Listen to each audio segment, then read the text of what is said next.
Oke, baik. Baik. Ya.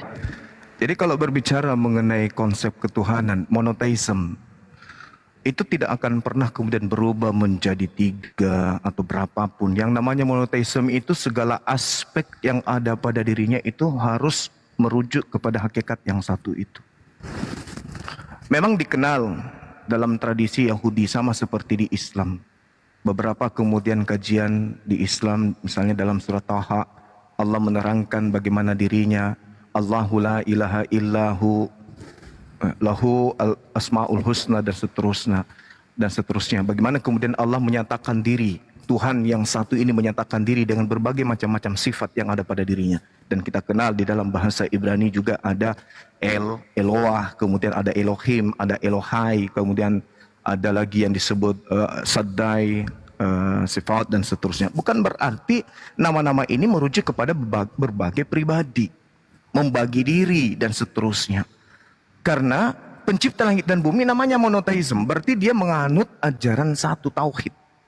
Seperti misalnya ketika kita berbicara mengenai Yod-Heh-Vav-Heh, seperti di dalam kitabnya saudara-saudara kita Yahudi, bagaimana mereka memperkenalkan Ehye atau Yod-Heh-Vav-Heh atau Hasem yang mereka kenal kemudian. Itu tidak merujuk kepada hakikat yang dua atau tiga, tapi merujuk pada satu hakikat saja.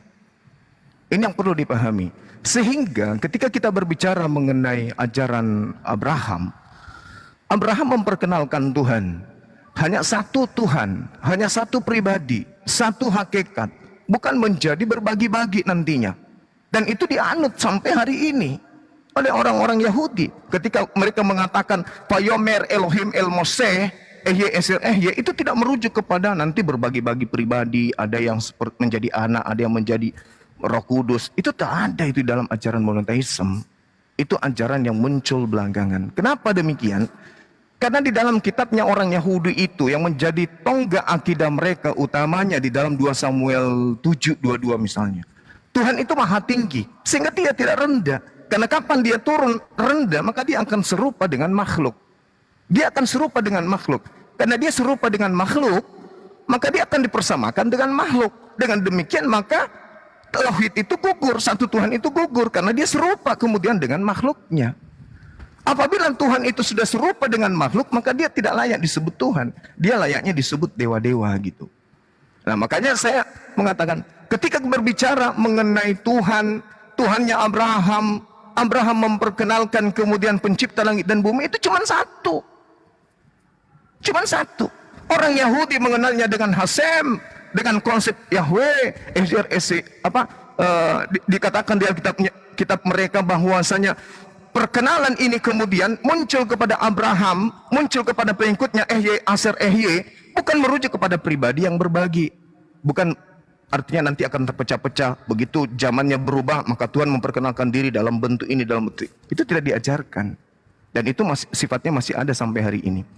Nah kembali, ketika berbicara mengenai Al-Quran, Allah Subhanahu wa ta'ala begitu banyak dalilnya di dalam Al-Quran yang menerangkan bagaimana kemudian Nabi Ibrahim dan keturunannya itu beriman kepada satu hakikat ini. Qul amanna billah wa ma unsila ilaina wa ma unsila ala Ibrahim wa Ismail wa Ishaqa wa Yaqub wal asbat wa ma uti Musa Isa wan nabiyyuna min rabbihim. Semua nabi merujuk kepada satu hakikat ini, yaitu pencipta langit dan bumi, Rabbus samawati wal ardh. Jadi kalau ada kemudian agama yang lahir kemudian belakangan membagi Tuhan menjadi tiga pribadi, itu sudah keluar dari konsep ajaran Abraham. Karena Tuhannya Abraham jelas menerangkan dirinya sendiri, tak ada yang lain. Tiada Tuhan selain aku. Akulah yang terdahulu, akulah yang terkemudian. Tidak ada Tuhan yang menyertai aku, tidak ada sesuatu pun yang bersama dengan aku. Akulah sendiri, aku sendiri, tak ada yang lain.